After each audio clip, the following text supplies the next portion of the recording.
and again, you know that in real life, everything is projects. Whatever you do, it's part of a process. You're trying to achieve a purpose. And it extends over time. Life itself is a project. Bringing up a child, furnishing a house, making a meal. And this is different from what we do in school most often, where you ask a question and you get an answer. Problem solving in school usually means somebody gave you a problem and then you gave the answer.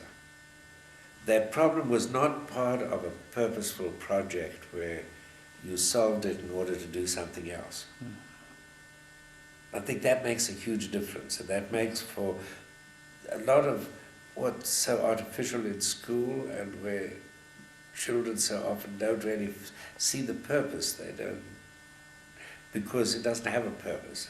In the specific activity, you're asked to do something which you just was on somebody else's agenda, somebody else gave you this, and you do it. Whereas if you're trying to achieve a result, you will meet many problems along the way. And you will solve problems. But maybe you won't solve the problem. Maybe you'll say, that's too hard, I'll achieve the purpose some other way.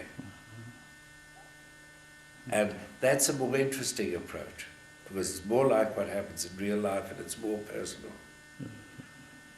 So I think this is the essence of what I think of as project-oriented learning, that you're learning in a situation where you're always trying to achieve a purpose that's beyond the immediate action that you're doing or the immediate problem that you're solving. It's always in the context of, where's this going?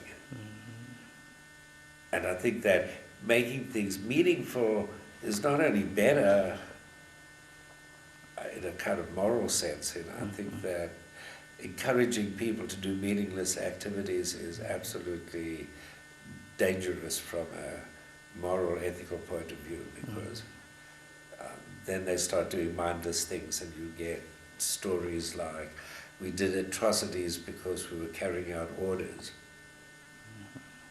So I think it's morally bad, but I think also, if cognitively, that when you are doing something as part of a purpose that you've accepted and you own that purpose, you see much more meaning in it, and you're focused on the meaning, and you learn much more deeply.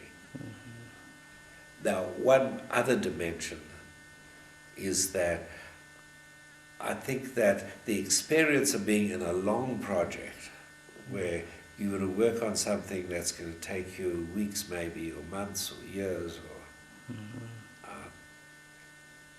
that from that in itself, there's a certain kind of important learning that is often missing, or usually missing in the traditional school setting, and that is learning how to handle something that's extended over a long period of time.